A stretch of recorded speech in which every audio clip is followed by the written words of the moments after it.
mbokk yi salaamaaleykum wa rahmatulahi taala wa barakatu ginnaaw bu ñu leen nuyoo ko ne ci turam ak santam ñu ngi leen di gërëm di leen sant ci bàyyi xel bi nga xam ne koy bàyyi xel seen télévision Lamp Fall rawatina émission bi di magazine d'information mbokk yi nag magazine d'information xam ngeen dimanche bu jot bu waxtu wi jotee dinañu ubbi waxtaan bi ak ay yenn ci ay kàngam fii ci réew bu Sénégal ngir waxtaane li nga xam ne moo gën a fës ci ay bis bi ak lépp loo xam ne dafay soxal askan wi mbokk yi waxoon naa leen ko tey ma am mbégte lool incha allah rabbi di ànd ak émission bi ak suma sister suma xarit Absa Khadif Diouf Absa Khadif Diouf nag mbokk yi war a nekk incha allah rabbi sama consultant sama chroniqueuse ci li nga xam ne moo jëm ci magazine d'information ni ki dimanche bu jot soxna Absa ma am mbégte lool vraiment dalal la di la wax salaamaaleykum wa rahmatulahi taala wa barakatu. waaleykum salaam Amidou.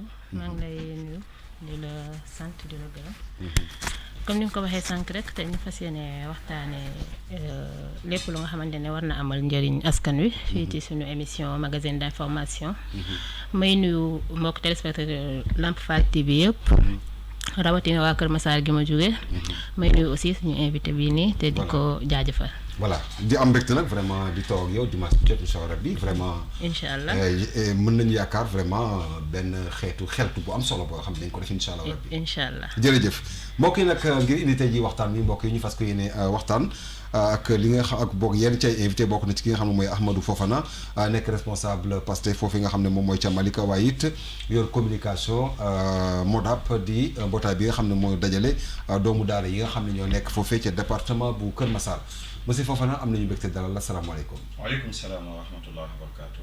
aouzu billahi min asheytaani rajim bismillahi rahmani rahim wasalaatu wasalaamu ala almabuusi rahmatan lil alamin asalaamaaleykum wa rahmatullah sëñ Amidou ñu ngi lay fay bu baax a baax di la nuyu di la jaajëfalaat bu baax a baax di amaat mbégte bu rëy rëy bokk ak yow plateau bii nga xamante ne mooy magazine bu mag bii nga xam ne daanaka du suñu ñëw bu bees waaye di nuyu soxna si nga xam ne moom la ñu bokkal plateau bi soxna Absa di nuyu seen mbokk internet yi nga xam ne ñoo ñuy bàyyi xel ci kër gi di jaajëfal waa Lamp Fall TV yëpp ndax kër la goo xamante ni këru diine la ko cosaan la këru aada la waaye këru valeur la kon ñu ngi leen di nuyu bu baax a baax voilà jërëjëf ñu lay gërëm di la sant mbokk yi kon incha allah bi ñu fàttali leen suñu beneen gan war a doon ki nga xam ne mooy Djibory Daouda Ba ñu fàttali leen ni mu ngi bokk ci ñi nga xam ñoo jiite Diomaye président foofu nga xam ne mooy ci diwaan bu Matam waaye ci coalition Diomaye président mu bokk it ci pôle communication bi mbokk yi li ko jiitu xam ngeen dañu am ab tënk woo xam dañ koy def ci wàllu maanaam jotaay bi bokk na ci yenn ci tënk yooyu mu mel ni CRD bu Magal Touba bi nga xam ne ñu koy waajal ci atum 2026 bi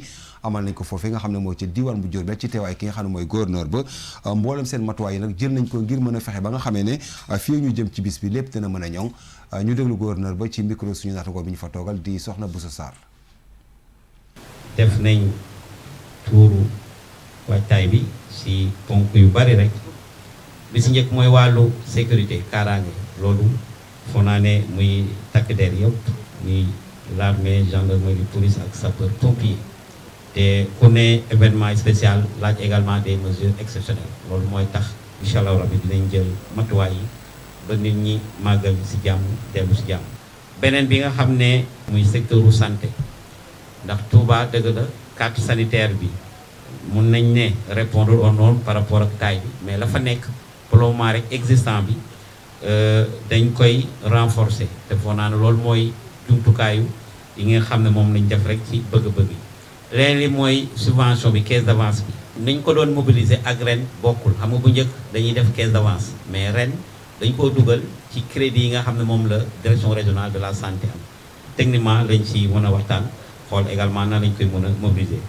beneen bi mooy approvisionnement et contrôle muy service élevage commerce là également c'est leur cœur de métier tout ce qu'on demande c'est de multiplier les renforts et d'être sur le terrain à temps plein fi ñu njort ne rek am na nag ay difficultés te ñi ñaan encore une fois les services techniques ñu gën a redoubler d'efforts mooy dans le secteur de l'assainissement suñ ko waxee suñ ko waxul xam nañ ne jafe-jafe am na fa mais dañuy ñaan rek l'ONAS mu wax l'entreprise ñu gën a baral les travaux qui sont en cours beneen secteur bi muy wàllu ndoxu naan mi di ñuy sàkku rek di demander encore au fort ñi ngi ci ak Maawu Rahmati même la commune de Touba Mosquée mën na ci dugal loxoom ñu fexe ba forage yi nga xam ne ñoo fi ne tous les mu nekkoon mbokk yi CRD bi nga xam ne moom la ñu amal foofee ca diwaan bu Diourbel te mu ñeel màggal Touba ci atum 2026 bi dañu des foofee ca Diourbel ndax it Fit Sénégal mbokk yi xam ngeen ni mooy programme bi nga xam ne mbootaay bi ñu duppee ENDA moo ko samp te boobaak léegi ñu ciy taxaw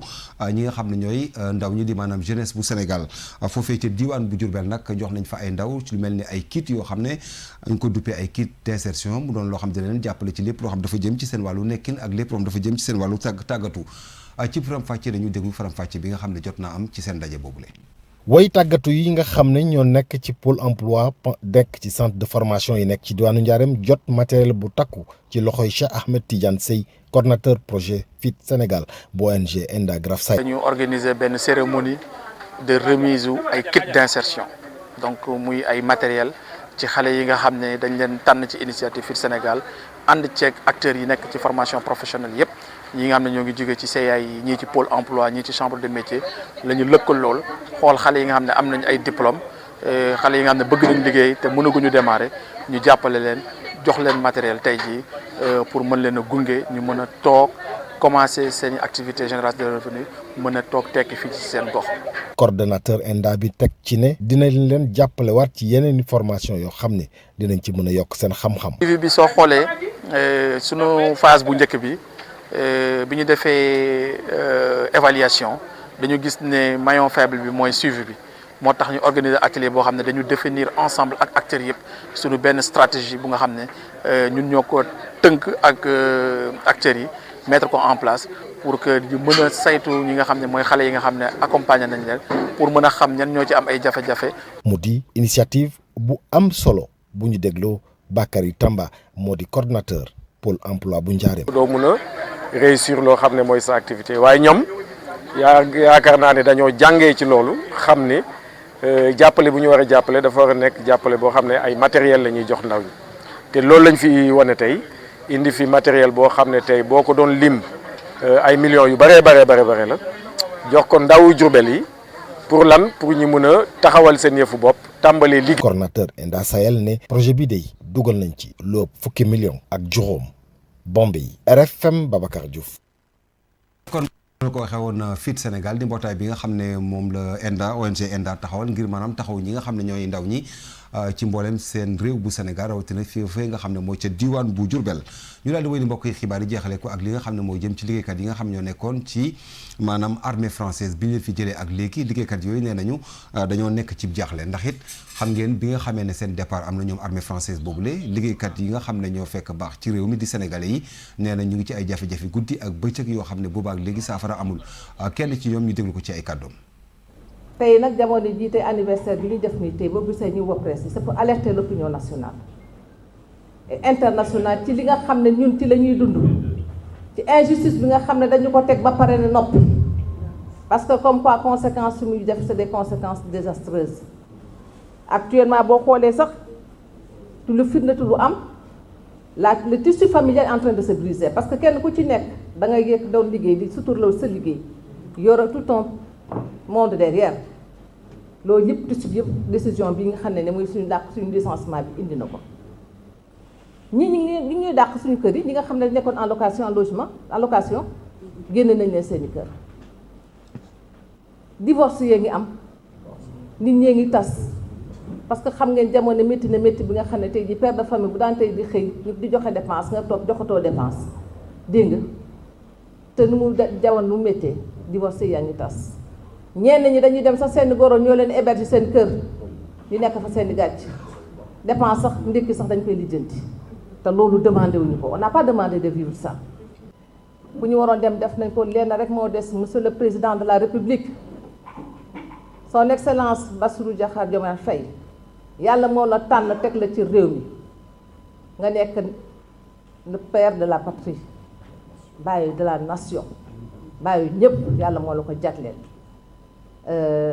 li ñu dalaloon suñu xel sax depuis boobu ba léegi sax tax sax coow ñu waxuñu sax xam nañ ko tu es quelqu'un de très humaniste xam nañ ko yaru nga ko am yar am nga jaar-jaar lu ci ginnaaw loolu aussi xam nañ ko tu as milité dans le syndicalisme et que donc xam nga lan mooy àq ak yelleefu nit léegi nag yow rek la ñuy xaar nga ubbi ñu sa bunt nga waxtaan ak say njaboot parce que lii préjudice la lii injustice la injustice bi nga xam ne il faut nga jërëjëf mbokk yi kon li mooy xibaar yi ñu fi di ko ñu war leen ko jottali ñu daal di nag ubbi waxtaan bi mbokk yi waxoon naa leen ko donc ak man ak Absa Diouf ñu fas yéene jàkkaarloo ak ki nga xam ne moo fi nekk gum ci suñu invité yi di Ahmadou Korea ñu Ahmadou bokk ngeen baal ma Fofana kii ñu fàttali leen suñu beneen gan it fas yéene bàyyi ko ci coalition Diomaye président incha allah bi yàggatul mu yegg si alors d' abord Absa ma commencé émission bi waxtaan bi bokk ak ki nga xam ne mooy donc Fofana jibu njëkk ki nga xam ne moo nekk bokkoon ci yéen yàlla dogal tey ji nekk président de la République di Bassirou Diomaye Faye dajale ay maire ci loolu mu am lu ci ruusee ni maanaam dafa fas yéene taxawal ak parti ndax loolu bettoon na leen. bon bett nañu parce que Bassirou Diomaye Diakhar Faye ñaari at ci ginnaaw sénégalais xamuñu ko woon. ñaari at ci ginnaaw ay ndaw yoo xamante ni yu gëmoon benn gëm-gëm takk ko ba mu dëgër ñenn ñi ñu ngi ci biir suuf yàlla na leen yàlla yërëm xaare leen aljanna ñenn ñi ñu privé leen ay liberté ku ci mel ni man nga xam ne 1 an de prison ñenn ñi ñàkk seeni xëy ñenn ñi exilé wu ñenn ñi nangam kenn ku ci nekk am na loo sacrifié woon pour benn gëm-gëm boo xamante ni nii ci bopp bi Ousmane Sonko moo fa nekkoon à la place de coalition Diomaye président coalition Ousmane Sonko président la waroon a dem gannaaw bi ñu ko arrêté nga xamante ni li fi xew yëpp kenn dootu ko nettali loolu am ñu daal di dindi turu Ousmane Sonko dugal fa Bassirou Diomaye Faye lii moom moo ko def président de la République et période boobu dafa amoon koo xamante ne moo doon incarné li nga xam ne mooy la continuité de l'État muy Amadou Ba bi mu fa nekkee ñu amaat beneen candidat boo xamante rupture la ñëwoon pour engager ko muy Bassirou Diomaye Diakhar Faye ci fukki fan ñu réussir à ce que def nit koo xamante ni nii sénégalais yépp mën a àndandoo xëdd dem voter ndogu dem jubilé ji. waaw ok mais problème bi xam nga c'est vrai. loolu li ma lay wax nii d'accord naa historique bi. mais betteel lay doon loolu ci Bassirou Diomaye Faye. est-ce que war na doon betteel ci yéen bi nga xamee ne yéen tamit dafa nekk président ngeen continuer di ko ñàkk jox cër. li ngay woowee ñàkk jox cër loolu ana lan lay doon. mooy di toog ci plateau yi di wax. mooy jox leen ko respect. mooy di wax nu mu leen manque de respect mooy ndax ko fàttali ay engagement am. waaw Bassirou Diomaye Faye moom moo waxoon ni. waaw bu fekkente ni président wu parti wàccee na boppam ci suufe nangoo wàccee boppam ci suufe ba yegg ci ab président de la république warta yegg ci suufe ba di jiite ay parti politique parce que boobaa institution bi mu jiite lépp luñ ko teg ci ay kàddu boobaa moom moo ko yóbbee boppam ay kàddoom la vidéo yaa ngi fii ñu mën koo teg mu nekk loo xamante ne nii lu leer la muy benn ñaareel bi mooy moom ci jëmmi boppam moo demoon di gëm ak projet boo xamante ne ñu ngi ci nekk introduire suñu beneen invité bi ok mbokk yi ñu fàttali leen ni ma ko waxee woon mbokk yi donc suñu beneen invité di ki nga xam ne moom mooy donc monsieur Ba donc waxoon naa leen ko ci coalition Diomaye président la bokk alors Djibourou Daouda Ba ñu fàttali leen mu ngi bokk ci coalition Diomaye léegi xanaa moom peut-être mu nuyoon teg suñu deuxième invité donc monsieur Djibourou salaamaaleykum ñu ngi leen nuyu. waaleykum salaam wa rahmatullah. C'est Djibril Daouda Ba, docteur Djibril Daouda Ba, voilà, donc de la coalition Diomaye président. Effectivement, de la coalition Diomaye président. Voilà. Membre du conseil des leaders, membre de la task force communication. Du think tank, donc la cellule des cadres et de la cellule des universitaires de la coalition Diomaye président. Jërëjëf donc c'est Absa Khady Diouf suñu séeréer bi. waaw kooku suñu maa yow ay Haalpulaar lañ mais suñu séeréer bi moom lay defandoo émission moom suñu séeréer la suñu jaam la quoi Absa Khady Diouf. kooku suñu jaam la kooku suñu jaam la. suñu jaam la voilà donc vous avez aussi donc Ahmadou Fofana. qui est le responsable de la communication Pastef au niveau du département de Keur Massar. Donc, mais aussi, il a été un des détenus du régime de Macky Sall, n'est-ce pas? Merci, voilà. Alors, donc, on va un peu continuer. Donc, on va pas aller continuer peut-être. Ça va bien, monsieur. Voilà, c'est ça. Donc, il y a une tolérance. Vraiment, est-ce que le respect qu'il fallait, d'après vous, le président, créer parti? bu dee respect li ñuy wooyee respect man laa gisul parce que respect bu dee moom mooy ñu fàttali un président de la république ses engagements yi nga xamante ni jëloon na ko moment bi nga xam ne ñu ngi doon def ay campagne moment bi nga xam ne ñu ngi doon def ay porte à porte moment bi nga xamante ne moom ci jëmmi boppam daan na def ay vidéo di def ay discours di wax ni un président de la république warta yegg ci suufee bay jiitee li nga xam ne mooy parti politique loolu ce sont ses propos président de la république avec tout le respect que nous lui devons mais loolu ay kàddoom la yoo xam ne moom moo ko doon wax moment bi ñu nekkoo ci opposition bi mu gëmoon ko aussi mu ne bokk ci suñuy charte parti mooy que bu fekkente ne président de la république fal nañ ko mu nekkoon ku jiite parti bi bàyyil xel bu baax li may wax mu nekk ku jiite parti bi kooku dañoo war a tekki ay ndombol tànkam pour mu nekk sénégalais boo xamante ne nii mu nekk président boo xam ne day nekk bàyyu ñëpp mën a tëddee njaaxaanaay alors moom moo fi defoon discours ci benn 31 décembre ne poste secrétaire général am bi nga xam ne takkoon na ndombol tànk boobu ci parti Pastef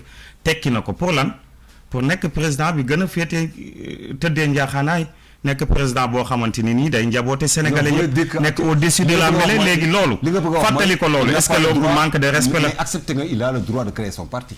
il peut créer son parti na accepter le courage de ni moom mu ngi def ay politique xam nga boo nekkee ci dara da nga koy assumer nga dem ci parce que bu mu ñu gëmloo ni moom ab malaaka bu ndaw la déedéet parce que fii tey politique boo koy def boo wàccee ci terrain politique da ngay assumer comme ni ñeneen ñi di assumer ci politique moom moo ne woon dafa bëggoon a nekk président bu tëddee njaaxaanaay dem na ba ci biir sentir bëgg a def politique bëgg a créer parti politique am bëgg a def ay pexe pour mën a des fi mu nekkoon parce que moo ko waxoon aussi ne fi mu toog ay pexe tegu ko fa te du def ay pexe pour des fa comme moom moo ko doon wax bu demee ba ci biir mu bëgg a def yi pexe na assumer ay responsabilités. ok voilà alors léegi pour mettre sur le benn donc sunu gan monsieur Ba Absa noo jàngatee un peu son analyse parce que moom dafa jàpp ni am nañu mbetteel ñoom waa Pastef ci gis Bassirou Diomaye créé parti.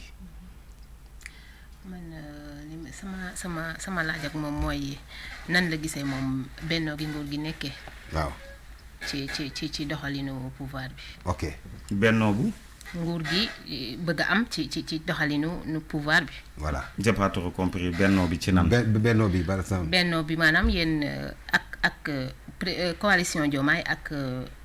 waa Pastef léegi fi mu nekk nii nekkatu leen benn am na léegi tàggoo ngeen divorce bi am na léegi gis ngeen ne le président Diomaye mu ngi doxal ci côté yéen am na ñoo xamante ne dañoo sentir que ne président Diomaye daf leen beddi moom pour jël yoonu boppam loolu nan nga koy jàngate bon xam nga ñun amuñu problème ci président Diomaye mu am parti politique amuñu ci problème parce que suñu leader taxaw na fii ne ci yoonu politique mook Bassirou Diomaye Diakhar Faye bokkatuñ ci gis-gis xam nga loolu leer na loolu amuñu ci problème mais ñun benn problème lañ am te amuñu ci complexe benn doomu aadama mooy gëm-gëm mooy ay idéologie yoo xam ne dañ koo gëmoon ay nit dee ci ay nit tëdd ci kaso ay nit privé leen seeni liberté ngir lan jàpp ni Sénégal moom ak kuñ ko mënti fal koo mënti doon ak koo mënti tudd foo mënti bokk ak noo mënti sant principe yooyu nga xamante ni ci lañ nekkoon yooyu nga doxal ko donc ñun amuñu woon problème su fekkente ne dem na ba gis ni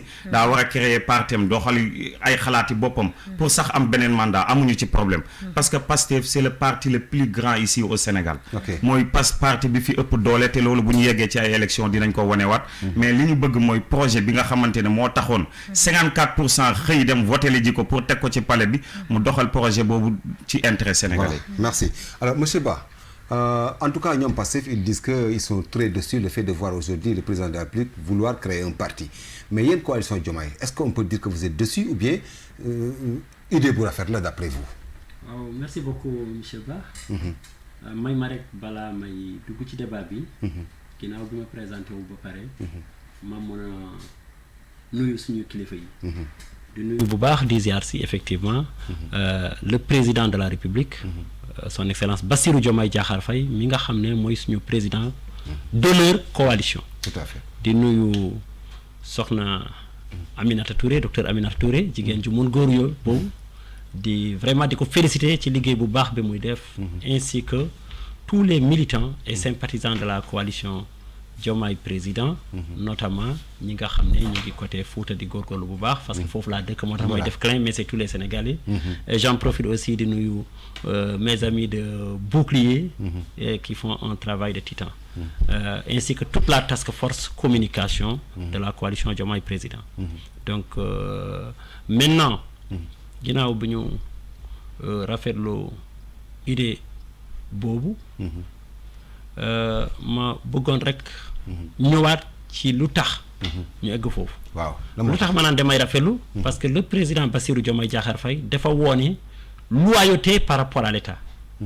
dafa wone que moom kaddu am te démb mooy kaddam tey te incha allah dina nekk kaddam ëllëg ndax ñoom dem nañu ba li ñuy wax seen devise mooy don de soi pour la patrie mooy naan man réew mi moo ma gënal sama bopp askamtuma benn parti président ci loolu la nekk looloo tax effectivement même bi mu toogee il n'était même pas président de son parti il était le secrétaire général librement mu décider décharger wu ci responsabilité yi mu fa yoroon mu nekk un militant du parti. Est-ce qu'il n'y a pas contradiction tey le fait aussi après avoir se déchargé di bëgg créer aussi un parti. maa ngi ñëwaat. waaw bi mu defee loolu woon na ne kii bi mu ñëwee li mu gëmoon ci loolu la nekk. maintenant lu tax ñuy waxu changement constitution te du tey la commencé. ça signifie quoi que ci histoire ci évolution société mën nga dem ba contexte bi tax nga war a adapté wu su dul woon loolu. yaakaar naa constitution réew moo gën a fort encore que suñuy constitution réew bañul loolu mais da ngay gis constitution sax ñu egg benn moment ñu naan xaaral ñu waaye changer lii wala ñu yokk lii wala ñu bindaat lii kon boo gisee président de la république di xalaat def parti encore que même fu mu nekk nii mu ngi ci parti bi parce que xamaguñu ban rôle la nar a jouer ci parti bi la preuve mu ngi suñu coalition mais il est président d'honneur parti boobu bi mu annoncé soog na Aminata Touré ki nga xam ne quand même expertise am ci politique expertise am ci état xam-xamam ak lépp ñëpp ràññee nañ ko la preuve en 7 mois elle a su faire de la coalition Diomaye Président la première force politique de ce pays moom la ko nar a dénk donc xamaguñu est-ce que ça du ñëwaat mu nekk président d'honneur comme ni mu nekkee nii loolu wait and see mais toujours est-il que ginnaaw ba ñoom ñi mu àndoon waa PASTEF biñ ko trahiré loolu il faut oser le dire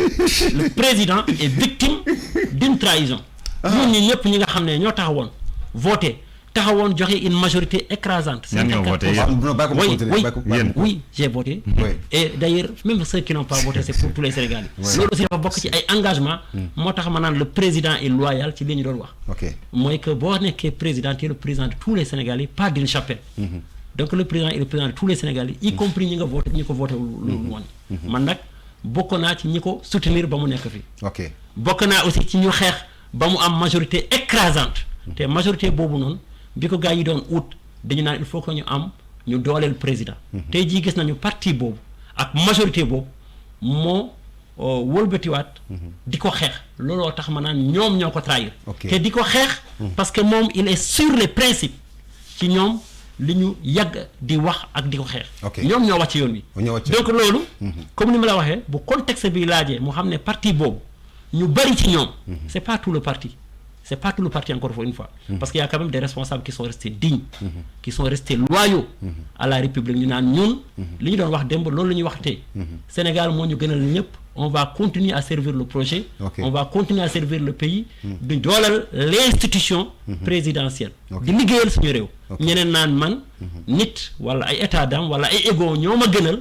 may dem di def sama show feneen. mais est-ce que yow question de conscience la mais. donc est-ce que yow par exemple sa wax ji du fekk si ñoom waa Pastef li ñu naan yéen a yàq seen diggante. non non ñun dañu contraire rek xam nga Diomaye. président Diomaye donc moo la tax ma naan la léegi nag ginnaaw bi mu amul benn président ci adduna bi. bu amul appareil politique président bi ñu doon noonu naan que moom boo ñëwee mën nga démissionner de sa parti la preuve dafa démissionner de ses responsabilités de président même mu des ci parti bi parce que le parti était censé l'accompagner du moment où une bonne frange du parti l'a trahi et a trahi le peuple sénégalais ñu naan ñoom dañu dem seen yoon di xeex contre le progrès contre l'institution présidentielle président c'est tout à fait normal que mu ànd ak ñi nga xam ne ñoom ñu ngi des ci li ñu doon wax démb. réew mi moo leen gënal. que ñu bokk Pastef que ñu bokk coalition Diomaye président que ñu bokk comme la majorité des Sénégalais jóge feneen sax mais mun a indil réew mi dara. ñu nangoo di ko gunge. bu créer force boobu yaakaar naa ne lu war la. parce que amul benn président ci adduna bi. ci li ma xam. bii naan que moom amul appareil. quand tu es élu démocratiquement. parce que élection dina ñëwaat. te appareil mooy ba pare. constitution Sénégal. amul fenn fi mu ko teree. donc loolu aussi yaakaar naa ne lu jara leeral la en attendant que ñu ñëwaat ci yenn aspect mais Absa dama bëggoon foofu nga ñëw tuuti ci benn jàngat aussi sa xalaat à la place de question sa xalaat li nga xam ne moom la monsieur Ba wax mooy Diomaye a été trahi par waa Pastef est-ce que vous êtes d'accord quand même sur ces genres d'analyse ñoom avant ñoom ñuy wax affaire trahison waa Pastef ñoo doon njëkk a wax ne le président dafa trahir parti Pastef parce que dem nañ ba à un moment donné gis nañ ne ñoom bokkatuñu gis-gis xëy na le président de la République bokkatul gis-gis ak le président du parti bi nga xam ne moom mooy Ousmane Sonko moo nekkoon son premier ministre léegi ñoom bu ñu ñëwaatee ñu ne Diomaye le président moom moo leen trahir donc finalement ñun Sénégalais yi sax dañuy réer ci biir parce que kii bu taxawee fii ne kii daf ma trahir kee taxaw fee ne kii daf ma trahir ak kii maintenant ñu waaw léegi kan voilà à qui donner raison c'est ça ñun ñi nga xamante ne ñun xëy na bokkuñu Pastef wala bokkuñu fee ci coalition Diomaye ñu liñ ciy gis mooy ñoom ñaar ñoo àndoon waaw ñoom ñaar la ñu falandoo woon parce que liñ ñu jaayoon mooy Diomaye mooy Sonko Sonko mooy Diomaye c'est ça donc bu ñu échoué ñoom ñaar ñooy échoué bu ñu réussir aussi ñoom ñaar ñooy réussir mais kenn ci ñoom mënul dem bàyyi boromam c'est vrai xëy na problème mën na am ku nekk dem yoonam mais man gisuma ne trahison am na ci xëy na problème moo am xam nga problème trahison de toutes les deux sens de toutes les deux sens gisoo ci trahison gisuma ci trahison xëy na réeroo am na fenn benn côté mais amul trahison parce que kenn ku ci nekk ci ñoom xëy na li nga jàpp ne mu loolu moo lay jëmale kanam yaa nga ca xëy na le président de la République li mu yaakaar ne loolu mooy jëmale réew mi kanam mu nga ca Ousmane Sonko xëy na gisul loolu xam nga divergence ne veut pas dire trahison mën nañ am ay divergence te du ñu nekk ay trahison xam nga nag boo nekkee ci boor bi wala ci boor bee pour nga mën a xëcc jëmale fee moom mën nga gis trahison mais man gisuma trahison ok waaw dama jàpp ne daal ñaari nit ñu doon ànd la dem nañ ba si yàgg ñu am problème loolu laa gis ok alors Fofana monsieur Ba parle de trahison. Il dit clairement que vous avez trahi le chef de l'État. Mais Absa a un peu rejeté cela en disant que peut-être malentendu. Votre position. D'accord. Pour Absa moom am na yenn position yi dama koy nangu parce que sénégalais la buy analyser. ci loo xamante ni nii xam nga réew mi. bu ñu foog ni ñun dañoo gën a intelligent sénégalais yi. Les sénégalais sont très matures. En matière de politique. te bu leader yi taxaw ci seen kanam bu ñu mës a foog ni. ñi leen di topp di daw di yuuxu ak di jël seen xaalis di contribuer dañoo nekk ñoo xamante ne nii yoruñu xel di xalaat man budul woon ay valeur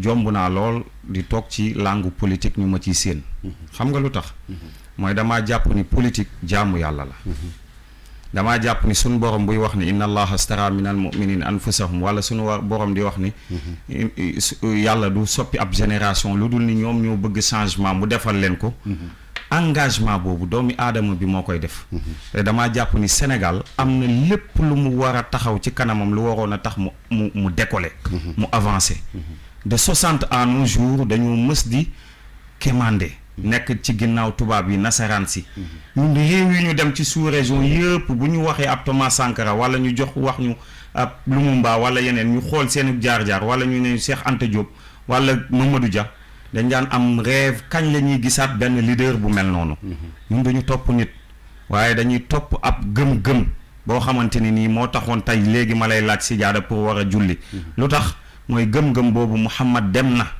waaye daf fee bàyyi ab gëm-gëm goo xam ne ñeme woo koo màbb yow looloo tax Lamp Fall TV ne fi looloo tax Cheikh Ahmadou Bamba ne fi looloo taxoon Baye Niass nekk fi wala keneen ak keneen gis nga gëm-gëm yooyu ay doomi aadama waruñu koo foowe parce que gëm-gëm yooyu dafa tax ay nit ñàkk seen bakkan moo ne day xamoon nañ ni fi ñu jëm dee mën nañ leen ci fekk waaye lan moo taxoon ñu assumer dem affronter pour mën a yëkkati seen drapeau ci kaw mooy beneen génération buy ñëw ñu leneen ay nit tëdd nañ fi ci biir suuf mais doon xeex ngir ngeen fekk Sénégal goo xam ne xiif lekk feebar faju bëgg a jàng-jàng. mais dafay fekk si gis nga lii mais day fekk si un peu li ab sa wax aussi tamit est-ce que du malentendu. attendez xam nga monsieur Ba gëmloo Sénégalais yi xam nga monsieur Ba dafa wax léegi benn wax. waaw c'est contradictoire moo ne amul benn président ci adduna bi boo xamante ni nii mën na dem sans mu am base politique. et pourtant c'est vrai. waaw mais Bassirou Diomaye Faye daa ñàkkoon base politique Pastef ku ko xam. mais avec vous là. non ça marche pas. non vous avez mis Ousmane Sonko au devant. suñu meeting de clôture gis nga ñun Pastef moo nekkoon sa base à l'époque. moom laa lay wax nii. waaw léegi kan mooy naatable dooleeg Pastef ci biir réew mi fii. ci politique du monsieur Ba du keneen du benn parti fii ci Sénégal boo xam ne di nga naatable dooley Ousmane Sonko dooley parti Pastef kon Bassirou Diomaye Faye bu génnoon ci ay pexe li ko jox premier mandat moo koy jox deuxième mandat c'est aussi simple que dafa bëgg deuxième mandat xamul lu muy def mu nekkaat ci ay pexe pour bëgg a am beneen mandat c'est aussi simple que ça lii kese la parce que tey moment bi nga xamante ni nii fal nañ ko te fekk na moom kenn xamu ko woon parti ab projet moom moo ko jël porté ko un parti moo ko jël porté ko mais parti boobu noonu nga xamante ni nii parti bu organisé la parti la boo xamante ni bu am ses instances et tout lan la doon daw bay daanu pourquoi moom bi mu demee ba falu rek mu daal di jàpp ni moom fi mu toll nii faa mu nekk ci ay pexe dama ne man lu may wax rek kàddu Bassirou Diomaye Faye laay andi moom lañ interpellé mu ne fii mu toog te yàlla nattal ko xam na ni ay pexe tegu ko fa te ay pexe du ko fa bàyyi. mais est-ce que c'est vrai que vous avez trahi. qu'est-ce qu'on a trahi. ñun benn problème la ñu am pourquoi je dis cela mooy monsieur Ba même si c'est vrai wax na ko. ab sa résultat na ko mais aussi man damay jàpp benn affaire. yéen vous n'avez pas hésité ces derniers temps-ci d'affaiblir le président devant les médias. Voilà. Non affaiblir. ah oui pour des principes yoo xamante ni nii dañ ko gëm àndoon ak moom mu nekkoon le secrétaire général du parti mu àndoon ak ñun gëm projet bi ñaar moo mën a nekk soit daf ñu doon nax wala dafa dem ba ci biir daal di. tourner le flanc lii rek moom mooy am. maintenant est-ce que ci penc mi lañ ko war a mën a waxee. non merci beaucoup merci d'interpeller Ousmane Sonko dégg ngeen ko fii bi ñuy def suñu sortie bi ñu njëkk a def fële ca King Fahd lan la waxoon lii njëkk nañ koo wax ci biir waxaat ko ak ay seede demaat naa ba ci président ne ko lii ak lii moo doxoon sama diggante man ak yow lii ak lii nga war a def saafarawul. mu génn invité ko à ce que mu dellu ci parti bi xam nga Bassirou Diomaye Faye dafa dem ba ci biir daal waa coalition Diomaye yi nga xamante ni nii ñii c'est des avec tout le respect que je les dois parce que man damay respecter doomu aadama quoi qu'il soit mais dama ni dafa am xeetu politique boo xam ne sénégalais yi dañ cee maar mooy politique boo xamante ni mën ngaa wax lii démb. coalition boobu moo ko porté au pouvoir hein, il faut pas l'oublier. Cette coalition là qu'est-ce que vous représentez et Mimi Touré mi nga tudd la bannière de la coalition. quand tu parlais tout à l'heure j'ai tellement souffert de la coalition. bi ngay wax sànq j'ai tellement souffert. sànq bi ngay wax j'ai tellement souffert mais dama la doon déglu malgré li nga doon wax mu ngi doon métti mais j'ai tellement souffert mais maa ngi doon am souffrance di la déglu dama ni man débat contradictoire dama ne rek il faut tous ceux qui posent le débat en faveur du président on les exclut des groupes. loolu je comprends ta souffrance. massa d'accord maintenant c'est mon temps de parole. dama ne Bassirou Diomaye Faye mi ngeen àndal yéen xam ngeen ni Mimi Touré ban élection lañ fi dem mu gagné bureau de vote am soxna Mimi Abdourahmane Diouf mi ngeen di wax ni Abdourahmane Diouf du moom moo doon wax ni Bassirou Diomaye Faye est un très grand danger pour le Sénégal moment bi nga xam ne Ousmane Sonko joxoñ na ko boobu ñii fan lañ nekkoon bi naaj bi di tàng yéen fan ngeen nekkoon on les voyait pas c'est-à-dire ñii ñooy ñoo xamante ni il n'avait pas dit et en grand danger il avait dit et en grand danger. en grand ok poste privilège ak ay ndombol tànk jaral na leen seen i waxi démb wuute ak seen i waxi tey ñun nag dañoo nekk ay nit yoo xamante ni nii principe fu mu ñu fekk fa la ñuy bàyyi.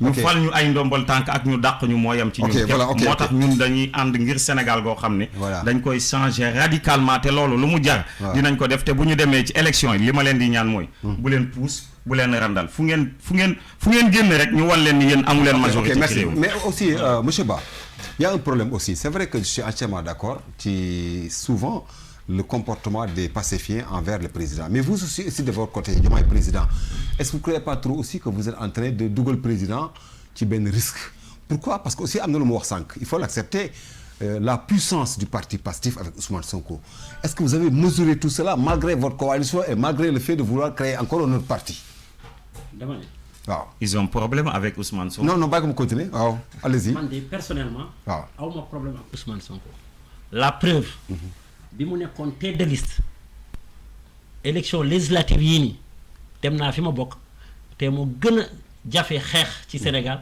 xeex foofu ba am ko dara waaw Matam loolu te dans la commune d'origine de l'ancien président de la République je fais partie des rares yu fa gagné dara xeex foofu pendant 3 heures de temps ba ñu suspendre élection yi parce que dañu gëmloo woon que Ousmane Sonko mii ak ñi mu àndal alors que j'étais pas investi bu ñu gagné on va offrir au président de la République ay levier pour ñu mën a gouverner di régler problème sénégalais yi tey jii ñooñu wëlbati di ko xeexee ci ay ambition personnelle ak ci ay culte de la personnalité ñu naan loolu c'est un problème ba pare président lu mu wax loyauté man ñi ma àndoon démb yëpp amul kenn ku mu ci bàyyi mënuma leen tourner le dos il l'a dit pour la coalition mais plus que pour le PASTEF yemul ci wax ko def ko wone bi mu ñëwee le premier kan la fal premier ministre de Ousmane Sonko ban poste moo gën a stratégique boobu la preuve depuis bi ñu ko jëlee foofu ba léegi kenn amatul jàmm ci réew mi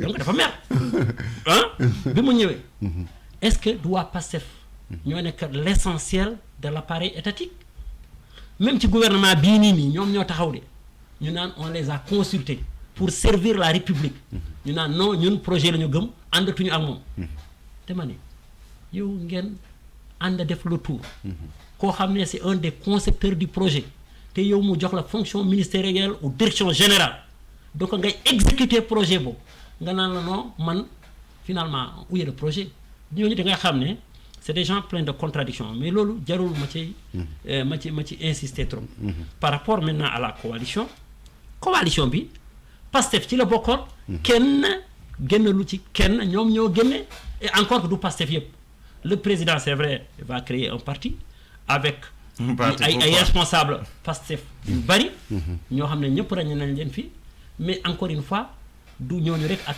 ay Sénégalais de bonne foi ñi nga xam ne réew mi moo leen gënal ñu bari ñun ñëpp ñu bokk ci mais coalition boobu PASTEF bokkoo ci moom moo ñëw au pouvoir encore une fois et lu tax bu dee PASTEF kese dafa doon doy pourquoi ils sont allés chercher ñi nga xam ne moom moo leen énuméré mooy en l'occurrence PASTEF moo dem ci législative docteur Aminata Touré en l'occurrence docteur Abdourahmane Diouf ak ay ñeneen c'est parce que dañoo xamoon ne ñoom kese doyuñu ils avaient besoin de toutes ces forces plus ñeneen ñu musul def politique ngay wax ni léegi nag bi président xesee ba toog il était dit que ñu xool les meilleurs Sénégalais dans leurs compétences ñi ngay wax ni ñëpp xam nañ ne ñii dañoo xam état ñëpp xam nañ ne ñii dañu jub ñëpp xam nañ ne ñii ba léegi amul kenn ku leen mës a reprocher quoi que ce soit la preuve li ñuy wax ay diw mësul gagner bureau ak yooyu encore que le contexte peut évoluer la preuve PASTEF bi ngay wax ni dafa am doole première fois bi mu participer ci élection ban mairie la gagné woon Sénégal c'était aux législatives 2014 à ma connaissance peut-être aucune wala en tout cas bariwul bi mu demee première fois ci législative 2017 bu ñu fàtte benn député la ñu amoon par plus fort reste soxna Aminata Touré bi ngay wax il ne faut pas oublier que depuis 93 mu ngi ci landerneau politique bi nekkoon fi directrice de campagne te mu fekk jigéen mu fekk jeune ci un des partis les plus en vue donc mu xam situation politique bi mu fi ñëwaatee 2012 mu nekk directrice campagne président Macky Sall à l'époque opposant mais il a gagné te monument la fi daaneel loolu il faut pas que les gens l'oublient ba pare élection yii ñi avant loolu élection yi mu jiitee législative yi lu mu serré malgré tout mais il a quand même pu gagner te c'était un régime en fin de règne mu am effectivement ses faiblesses sans compter yeneen yoo xam ne les Sénégalais n'avaient pas compris mais elle a pu gagner donc naan ka musul gagner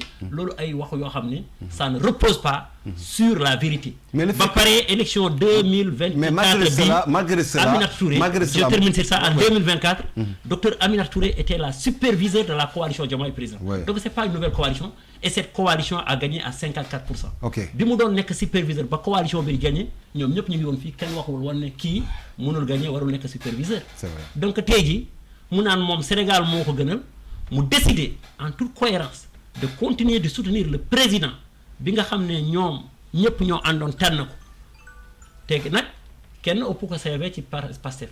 kenn ëpp ko ci mérite. donc projet bi mu bokk ci concepteur bi. ñoom ñëpp ñu ànd. di ci liggéey. ba pare mu am ay benn groupuscule nit pour des intérêts crypto personnels ñu décider war moom mu naan man du ma warkat damay soutenir président damay soutenir l'intérêt des Sénégalais ñun ñu ànd ci ak moom mais loolu lan lañ ci mën bu amee ku ci kontaan mënuñ ci dara mais encore une fois vraiment booy xool donc coalition bi il faut ñu xam ne moom moo porté président au pouvoir. voilà ba ñu xam ne aussi. kan moo porté président au pouvoir. la coalition Diomaye président. yaa ngi wax waxu législative yi. législative man j'ai dit que j'étais mandataire. donc Aminata Touré bi nga wax ni fu mu voté ak ay nitam.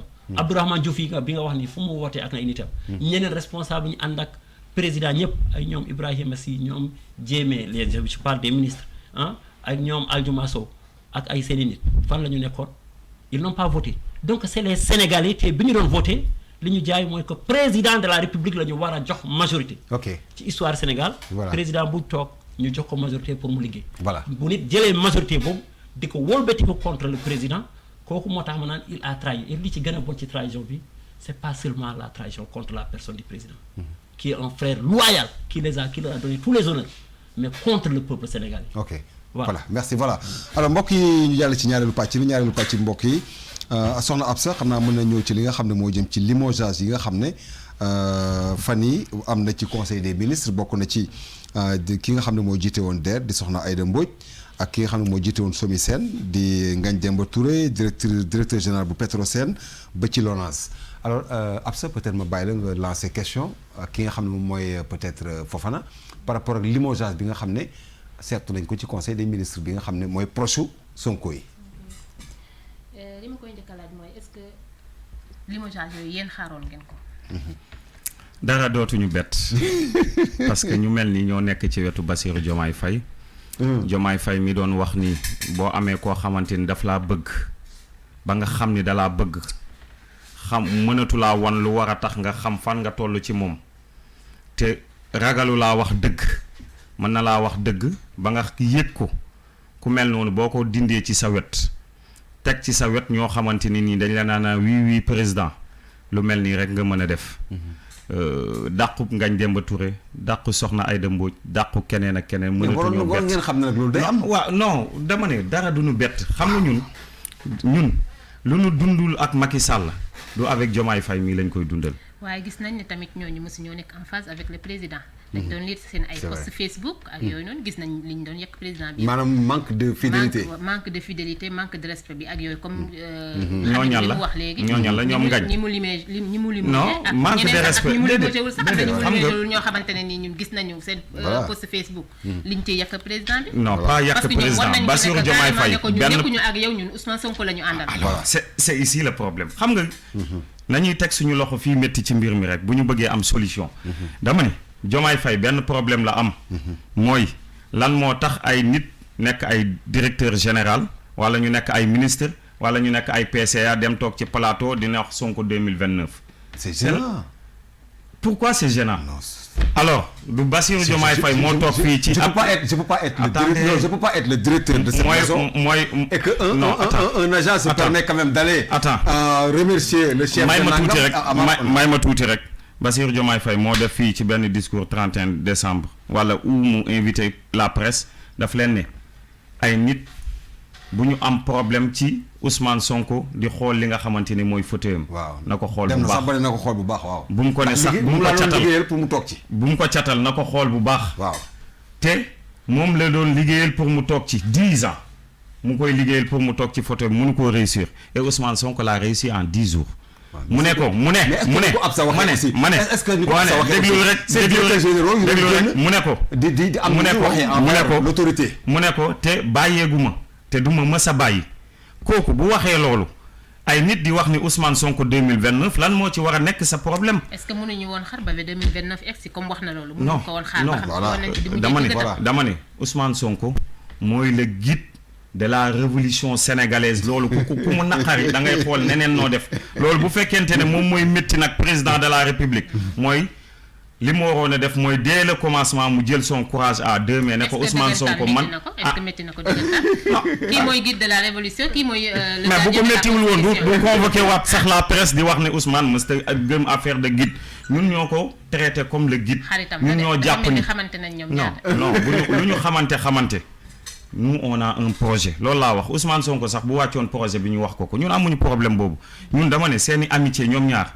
amuñu ci problème moo tax bi Ousmane Sonko di nekk Assemblée nationale mu ngi koy wax ministre de l'intérieur nuyal ñu suñu xarit suñu rakk le président de la république yooyu amuñu ci problème ñun yooyu amuñu ci problème parce que Ousmane Sonko mu ndaw mu ngi petit palais wala mu ngi palais de la république loolu amuñu ci problème ñun problème bi ñu am mooy dañoo yoroon loo xamante ni nii fukki at ñu ngi ciy xeex gëm ko jàpp ni mooy changer Sénégal parce que loolu man bu ma ko gëmul woon du ma ñëw ci plateau bi ñëwaat tuuti Fofana ci la ab sa wax le comportement de vos DG est-ce que c'est acceptable ci l'autorité il y a pas de comportement fii amul benn comportement boo xamante ne saagawuñu ko xasuñu ko wàcceewuñu ko ay wàccuwaayam dama ni wax toog ci plateau ne Ousmane Sonko président 2029 bu ko neexee mooy nekk le président 2029 bu ko neexul il sera le président de la République en 2029 waxoon ngeen ko 2024 de te gis nga yàlla li mu dogal ndogalu borom bi tabaaraka wa taala loolu moom leneen la waaye dama ne Bassirou Diomaye Faye lépp loo xamante ni nii mu ngi koy métteeti ci mbirum Ousmane Sonko dina ko gën a métti parce que ñun bu ñu xamee ni lii moo lay métti en visa de Ousmane Sonko tey lañ koy gën a yokk ailleurs moo tax tey ñu nekk ci en phase pour jaay 1 million de cartes membres te 1 million de cartes membres cela veut dire que benn Sénégalais bu nekk bu convaincre benn nit dinañ am 2 millions Bassirou Diomaye Faye ñaata nit ñoo ko voté ci élection mais est-ce que limogeage yi am fan yi passé semaine bi jàppoon ne day gën di wéy semaine prochaine xaar nañ ko dama ne ñun xaar nañ loolu ñun dem ci opposition yaa ngi woo ci terrain bu ñu miin terrain boo xam ne nous sommes à l'aise parce que ñun parti lañ yor boo xamante ni ñooy cotiser suñu bopp ñooy jëndal ay casquette suñu bopp ñun kenn fayuñu 100 francs pour ñu dem fenn lépp ñoo koy defal suñu bopp kon ñun amuñu problème nekk au pouvoir ñi nekk ci l'opposition bi ñu nekkee au pouvoir lan lañ doon def saway fii lancé nañ fi li nga xam ne mooy le redressement économique Sénégalais ñoo doon jël seen xaalis di ci des la diaspora ñoo doon jël seen xaalis di fi def pourtant dañoo fekk ba léegi ñu gëm loolu nag ndax réew mi dañ koo fekk ci ay loxo yoo xamante ni nii quoi qu'il soit ñun ñëpp nangu nañ ni dañ koo fekkoon ci ay loxo yoo xamante ni yu métti métti waaye loolu ñu doon def dañ ko doon def ngir conviction ak bëgg bi ñu bëgg réew mi bu ñu demee opposition woo ngeen ñu ci terrain bu ñu miin est-ce que du ngeen jox dëgg ñuy wax naan yéen opposition ngeen mën waaye opposé wu ngeen mën waaye mënoo leen nguur bu ñu ci yeggee di ngeen ci xam dara xam nga bu Bassirou Diomaye Faye bu ñu xasee nekk au pouvoir ñu jàpp ni ñun lépp loo xamante ni nii ay engagement la yoon yoo xam ne jëloon nañ ko vis-à-vis ak peuple sénégalais bi dañ koo war a respecter loolu daf cee bokkoon ci lan moo tax Bassirou Diomaye Faye dàq Ousmane Sonko. lan moo tax. parler de caisse noire. caisse noire du dafa bokk ci bi ñu bind suñu programme. dañ ko cee bindoon non moom ana caisse noire am booba amuñu ci problème dama ne. dëpp kees mais 1 milliard et quelque ba pare. non dëpp kees amu fi de. non nañ ko laal waxoon na ne amul de kees amul waaw dama non j'ai vu un ministre de la République. déedéet j'ai vu un ministre de la République ci émission mu ne premier ministre amul caisse noire. moom premier ministre taxaw la de la République ban moo la ko wax mais Ousmane Sonko en personne en a parlé.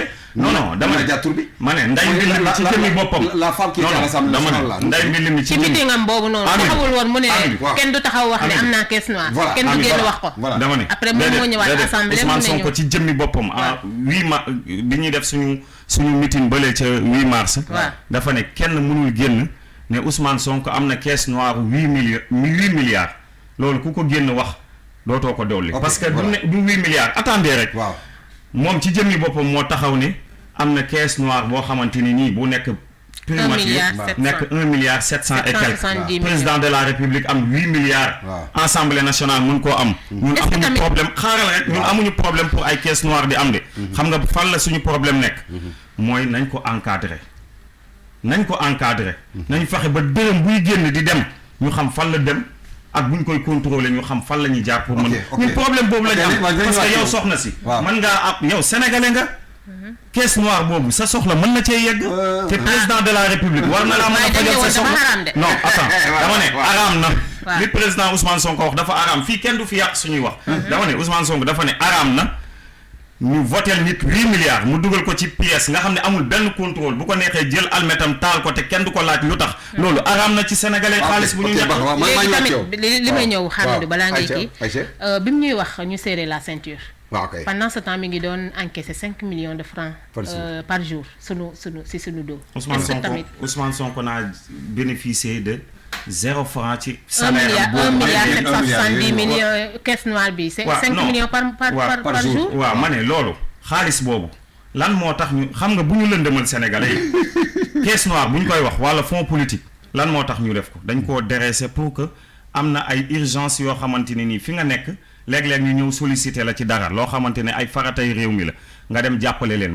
booy dem màggal Touba wala nangam mais yooyu ñun amuñu problème que ni bu mu am dañoo ne mën naa am waaye nañ ko encadrer nañ ko yóbbu Assemblée nationale buñ ko voté ba noppi mu am fa ab commission boo xam ne dañ koy teg mu am ay magistrats am l'opposition nekk ci l'état du Sénégal nekk ci ñu mën koo contrôler bu ko defee xaalis boobu ñu mën a xam fan lay jaar ak fan la dugg ak yu mel noonu. waaye bu fekkente ni xaalis boo xamante ni ay fonds politique ak yu mel noonu dañ koy bàyyi noonu rek nga ciy def alimentation politique lii lay jur. mooy ku nekk jóge fële de 1960 à nos jours. nekk fi tardel réew mi ba noppi nekk fi. merci merci accompagner jërëjëf c'est malheureux. xam naa monsieur Ba. ma dafa am benn affaire boo xam daf ma jaaxal soxna Absa. muy maanaam le fait que président de la République Diomaye Faye limogé ay DG wu Pastef mais ma gis mu jëlaat des anciens. ce qui insulté Ousmane maa ngi ñëw mu jëlaat comme un Doura Baldé et les autres je sais pas alors que coalition Diomaye il y a tellement de cadres c'est comme si on dirait que nga baal ma ci wax ci on ne vous sent pas ci wàllu état bu Sénégal la coalition Diomaye on ne vous sent pas parce que à mon avis depuis 2 ans maintenant et quelques nomination yi dëgg yi bu weesoo Abdourahmane Diouf peut-être ak Serigne Gueye Diop je sais pas mais vous avez tellement de cadres yoo xam ne waroon nañu mën a bokk mais dafa mel ni au fond est-ce que président jox leen seen gëdd yéen. merci beaucoup de toutes les façons nomination. loolu prérogative exclusive de monsieur le président de la République la. tout à fait. ñu nangul ko. waaw. te président ak ñi mu àndal. bu leen fàtte am na ñu fi doon wax. waxu appel à candidature. waaw loolu nañu ko wax de. ay anti-système pour dire que c'est pas normal que benn parti nekk fii. bu demee ñeneen bu ñu ñëwee. ay question de parti ñuy sucré réew mi du loo xam ne dañ ko war a pàccu. on doit chercher. ay doomu Sénégal yu góor ak yu jigéen. loolu lañ gëm non bàyyi ko mu dem ñu liggéey. liggéeyal réew mi. ok kon man képp ku président jàpp ne kii war na ko mën a jàppale. ci ni muy fajoo aajo sénégalais yi. loolu dinaa ko soutenir. te loolu du man kese c'est la ligne de la coalition te jàpp naa ne loolu mooy la ligne républicaine. non xam nga vous êtes. maintenant parce que la coalition c'est la machine politique. effectivement maintenant. ouais. Et il faut quand même aussi saluer que gouvernement bii nii. bi jàll par le tout nouveau gouvernement. parce que ñun la coalition c'est le miroir du Sénégal. L'inclusion. dafa bokk ci suñuy principe. mooy Sénégalais foo mënta jóge na nga mën na nga ñëw jàppale président. donc am na ñoo xam ne c'est des visages connus de la coalition. ñu mel ni mon collègue docteur par exemple Ali Goury Diouf sans compter yeneen ñi nga xamoon. nomination yu jàll yi ni semaine dernière am na ay figures yoo xam ne dañ leen ràññee ci coalition bi ñu mel ni par exemple Baye Mayoro ainsi de suite. donc pour dire que coalition bi ñu ngi koy may. vous pensez que vous êtes bien servi parce que ñun nekkuñ ci ay logique encore une fois de gâteau mais effectivement c'est la coalition Diomaye obligatoirement on dirige on va vers ça s'il vous plaît oui. effectivement tey jii coalition Diomaye président bi nga xam ne mooy la première force politique de ce pays et un creuset de cadre et de compétences première force politique nga leer la sax loolu gis ma li koy dégg la preuve barke Demba Ndiaye rek gis nañ fii sur les quelques 557 à peu près maires que compte le Sénégal ay 300 ñu ànd ak président gis nañu ni tey jii déglu ma rek gis nañu ni tey jii ay nu mu tudd encore plus de 500 partis mouvements et organisations yu soutenir le président de la République. gis nañu ay Sénégalais de bonne foi. ñoo xam ne c'est des personnalités des leaders d'opinion amuñu sa parti ñu ñëw di soutenir. gis nañu fi ci Pastef bi ngeen di naan mooy première force politique. chaque jour mu am des responsables de premier plan ñuy fàttaliku les principes fondateurs naan ñun de lii moo doon tax ñuy xeex ku ko wax ñu dàkk ko. génne ko ci seen groupe WhatsApp. donc même Pastef bi ñuy wax bu dee Pastef est une force. waxuma ñu nekk assemblée fàtte loolu leen fete woon. man jàpp naa ne la majorité. est avec le président donc mu ngi ci. coalition bi de fait.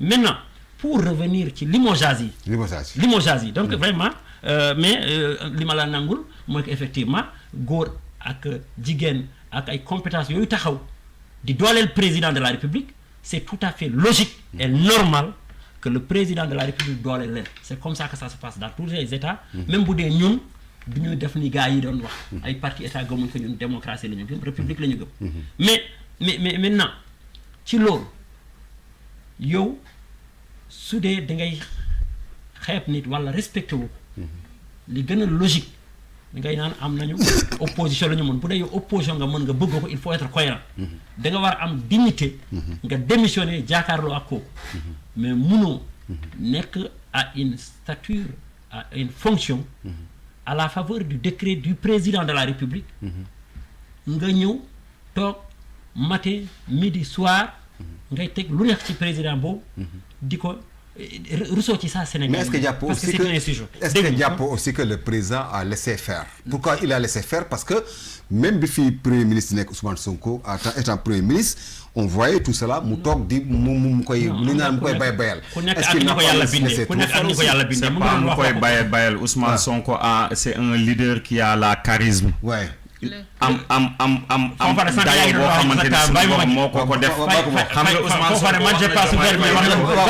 Ousmane Sonko wax na Diomaye Faye ne ko bu fekkente ne da ngaa jàpp ni dama lay muur jant bi bu dee da ngaa jàpp ni exécutif bi maag yow dañ ciy xat ma dem ensemble toog fa si Ousmane Sonko nekk bi mu nekk Ousmane Sonko loolu yàllaa ko def loolu mënoo ci dara maag yow bu ñu génnoon fii kenn duñu topp Ousmane Sonko waxtoom la bàyyi ko allez-y bon donc man nangu naa maintenant dama ne munoo nekk président jox la ndomb chaque jour nga utiliser pouvoir boobu di ko ci xeexee ne serait-ce que par loyauté à la République elle est normale que président mettre fin à loolu yaa ngi may naan est-ce que waru ko woon def lu yàgg dama ne ku ne ni ko yàlla bindee président de la République Bassirou Diomaye Diakhar Faye Sénégalais yépp seede nañu dafa nekk nit ku dal dafa nekk nit ku teey te peut-être ça mën na jàpp ne ku dul juum amul que nit kii mën na juum nga may ko temps mu ressaisir ba pare nguur mbubu yàlla la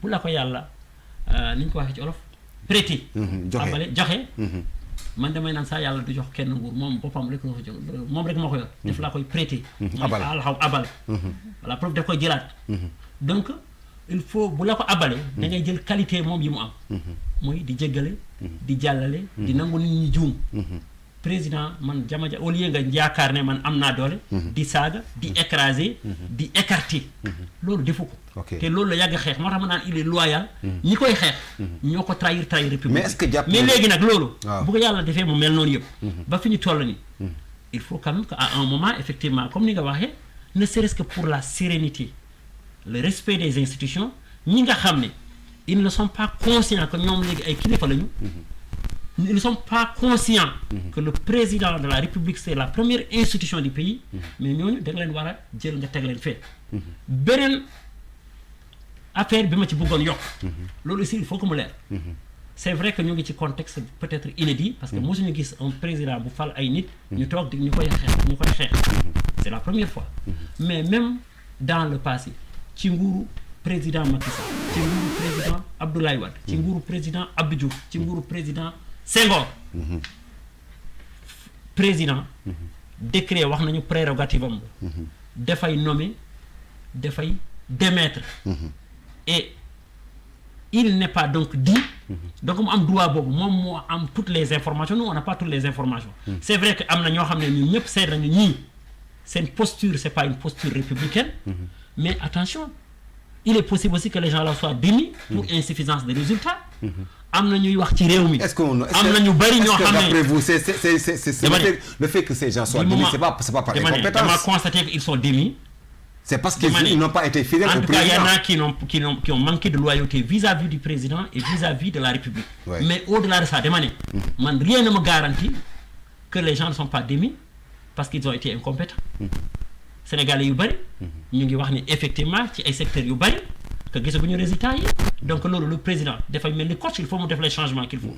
mooy benn deuxième bi am na ñu bari ñu jiñ ñenn ñi que li ñuy wax doon wax jubal gi ñu bari ñu ngi fi jubuñu kon il ne faut pas que demain quelqu'un soit poursuivi parce que président moo xam lu tax mu démettre quelqu'un et que mu ñëwaat fii di créer diversion genre je suis contre le président de la République alors qu'on a vu comme li ma la waxee ci nguur li ma la limal yépp ay nit ñi fi doon jaar ñenn ñi ñu am ni ñu doon comporté wu ci affaire deniers publics yi on leur a demandé de rendre compte. Voilà. Or il se dit dans ce pays-là qu'il y avait des gens yoo xam ne quand même franchement li ñuy woote li ñu mbubboo ak ni ñu doon gérer alalu askan wi méngoowul jubuñu jubante wuñu en tout cas vraiment seen ni ñu doon donc loolu aussi c'est un autre aspect boo xam ne Sénégalais yi war nañ ci bàyyi xel. Voilà, ok. am na ci ñoo xam ne président mun na fekk dafa leen démettre par manque de résultats mun na fekk ça ils sont responsables de malversation. Voilà. Donc demain ce débat pourrait se poser. Bon Absa, allez-y. Voilà. Allez-y li ma Absa. ko bëgg a laaj mooy quand le président de la République Bassirou Diomaye disait que ne il veut un super premier ministre. Est-ce que yéen d'accord woon ngeen pour que mu jox le premier ministre pouvoir yi mu ko joxoon yëpp. xam nga ñun nee naa la nous sommes en cohérence avec nous-mêmes. Le président est encore ça prouve encore une fois que le président est loyal. dafa delloo njukkal li mu àndaloon yëpp.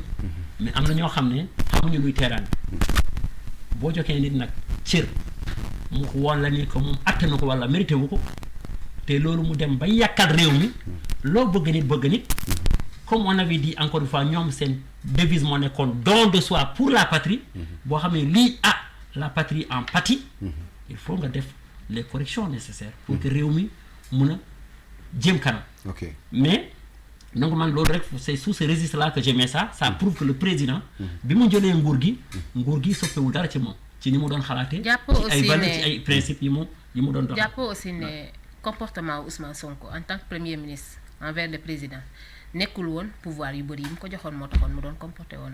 Non yaakaar naa ne loolu moom xam nga sama waay sànq ba léegi mu ngi naan ay yokku 2029 ay élections man ba léegi waxaguma ko. Donc on a la première force politique du Sénégal aujourd'hui 2029 yàlla rek mooy xam président wax na ko mais tey jii y a un mandat encore il faut bien le gérer pour les Sénégalais.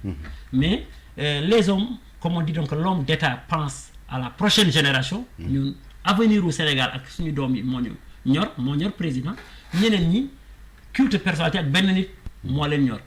Donc bu dee am na nit koo xam ne moom posture am du posture homme d'État posture politicien la élection rek la xam. mais mënul gérer loolu aussi dafa yomb barke Dembo Ndiaye la ñu éliminé Sénégal. c'est vrai que ñun ñëpp jàpp nañu waroon nañu jouer mieux. mais on a vu qu'on avait ay 19 millions de postes. xëy naa ñu bari ñu ngi doon critiquer tel ou tel joueur sama genre yi. mën na bu ñu ñëwee. du ñu mën a def di kooku doon def. pour te dire que opposé wu moo gën a yomb ko jiite. am na ñoo xam ne c'est de bons opposants ils parlent ils bavardent. mais vous m'excusez l'expression c'est la réalité. mais bu ñu leen dénkee affaire yi ils sont incapables de changer le cours des événements. Voilà. Et là le président intervient. pour que affaire yi changer man aussi j'ai comme li ma la waxoon. il faut ñu gis affaire yi sous ce registre là. Voilà, ok. souci d'efficacité. pas simplement question de personne. Voilà. loolu jar a bàyyi xel la. et balaa may terminer ci loolu. waaw ki nga wax loolu je dis que c'est pas une posture responsable c'est pas respecter les Sénégalais. même quand on est un opposant war nga mën a nekk républicain. à plus forte raison quand tu es une personnalité de l'État te nga naan kii sa xarit la sa àndandoo la xeex na lépp ngay ñëw taxaw di ko yàq. di ko critiquer publiquement. ak di ko wax parfois ñu bari jàpp nañ ça amul. et bu amoon tamit bu dee da nga gore bu ñu nekkee ay xarit ñu dugg ci biir néeg bi li ñu fa wax. bu ñu demoon ba demee ñu réeroo. waruma tax. may taxaw ci place publique di ko wax. loolu. lu jar a bàyyi xel la. mais loolu du ñu bett ci ñoo xam ne. dañu wax lu amul. ba loolu moo leen teg fi ñu nekk nii. ok c'est bon ouais. donc ça aussi il faut pas qu'on dise qu'il y a des gens qui sont coupables de diffamation devant la loi du Sénégal. ok parce c'est que bon dañuy wax lu amul. ok voilà. et ils n'ont jamais pu le prouver. voilà c'est ça ok. Voilà. alors léegi bi benn ponk moo ñu des mais Absa balaa ñu dem ci beneen ponk bi Absa bëggoon naa nga téye ma tuuti benn jàngat noo jàngatee un peu par rapport ak limogeage yi parce que xam nga moom Fofana am na loo xam ne gis na ko mooy bettu leen woon et puis encore tant que nee na Diomaye mu ngi bañ di gis. loyauté bi ñu am ci Sonko ñoom da koy gën di gis te da koy gën a gis ce que aussi Baye rejette en disant que d'abord il faut être loyal envers l'autorité étatique noo jàngatee ces deux choses là angles là. limogeage DG yi. mënu leen bett. parce que li jële Ousmane Sonko primature warul bàyyi DG yi mu àndaloon fi ñu nekkoon balaa ñu leen doon limoger sax xëy na ñoom ñoo waroon a dàq seen bopp parce que war nañoo mën a xam ne comme Ousmane Sonko jege na primature te moom moo leen tegoon fi ñu nekkoon ça veut dire que àndatul ak le président donc kon xamoon na ni bu président bi paree ci Ousmane Sonko ci ñoom la jëm si parce que Ousmane Sonko moo gënoon a naqaree déjjati que DG yi et DG boo xamante ne aussi ànduloo ak président bi nëbbuloo ko yaa ngi ko koy woon tous les jours yaa ngi koy wax ne ko fii laa far diw laa gëm góowuma la topp ma la kon kooku buñ la dàqee waru laa bett donc mais est-ce que compétence bi aussi amu ci solo wala loyauté étatique moom autorité bi moom foog mu am. mën na compétence yi mën na cee nekk. waaw parce que président bi bu xoolee ba xam ne yow kat liñ la dénkoon. indi loo ko ay résultats. mën na la dàq mais même bu dee affaire compétence la. moom ñoom niñ koy gisee mooy président bi dafa jàkkaarloo ak ñoom di xeex. ok mën na nekk compétence. président moo tax mu xam moo xam li tax mu limogé leen. mais ñoom. même bu ñu xamee ne manque de compétence moo tax ñu limogé leen. duñ wax loolu. dañuy jàpp ne li mu limogé Ousmane Sonko li mu déggootul ak Ousmane Sonko moom moo tax mu dàq leen. d'ailleurs beaucoup de Sénégalais loolu lañ jàpp. c'est ça merci jërëjëf Absa jërëjëf voilà alors léegi il nous reste que maximum 10 minutes il faut ñu xaw ko synthétiser mais léegi problème bi mooy opposition bi nee nañu dañu internationaliser le combat révision constitutionnelle bi am assemblée fan yii passé. xam nga Amidou. waaw. ñun mooy li ma waxoon sànq rek ay principe dañ koo gëm soit tranquille bépp DG bu ngeen dàq bépp ministre bu ngeen dàq bépp directeur général bu ngeen dàq bu sàccee alalu réew mi bu dee midi la 12h30 yóbbu leen ko ci kaso bi avec des preuves ñun amuñu problème ci loolu ñun on est cohérent et constant avec notre discours xaalisu sénégalais pour sénégalais la képp ku ñu faluñu la parce que da nga fay ëpp ak njàng déedéet Sénégal la ñu bëgg mu baax bépp DG bu président de la république am ci moom preuve mu bokk Pastef fekk na li mu doon def daf koo def ci dëngte te fekk na ci njubal lañ doon woote. dañ ko yóbbu ci kaso bi. c'est pourquoi loolu la ñuy woote pour tout le monde mooy ñi ànd ak yéen gis nga affaire de politicienne boobu ngeen di def tegee leen ko nëleel ça ne marchera pas fii parce que ñun. danoo am engagement ak loyauté bu mat sëkk li ngeen di wooye souvent nag république ce qui est malheureux mooy li ngeen di wooye république mooy ngeen di comploter au dos du peuple sénégalais alors Ousmane Sonko saa bu génnee c'est une personne morale il a la moralité avec la population mooy saa bu nu waree yëgal askan wi dara ci lenn loo xamante ne mu ngi xew rek Amidou il faut que sénégalais yi ñu xam loolu parce que sénégalais yi dañoo yàgg di dund li nga xamante ne mooy déception au cas où bu ñu xasee fal ay politiciens te loolu waratuñoo décevoir sénégalais yi c'est important waratuñ leen a décevoir te dañoo war a jox ay jikko yu baax suñu doom yi ba nga xam ne bu ñu leen légué le pouvoir ñoom it ñu mën koo contrôler li nga xamante ni nag mooy li jëm ci opposition bi xam nga li ma waxoon sànq rek conférence de presse des députés yi ne dañ koy internationaliser. amuñu ci benn problème xam nga li ma waxoon sànq rek nit li la yóbbu fi nga nekk. boo ko fàttee li la fay jëlee dalay bett te ñun sénégalais yi dañoo am ci ñoom respect boo xamante ne pour man. waruñoo bind ab programme jox leen ko campagne ko dugg ci kër yi dugg ci mbedd yi def ay débat dem un peu partout. waaw ñu dem noddu timis ñëwaat voilà. ñu noddu timis alors. mbokk yi kon xam naa ñu daal di dem régie daal di def noddu timis bi ñëwaat.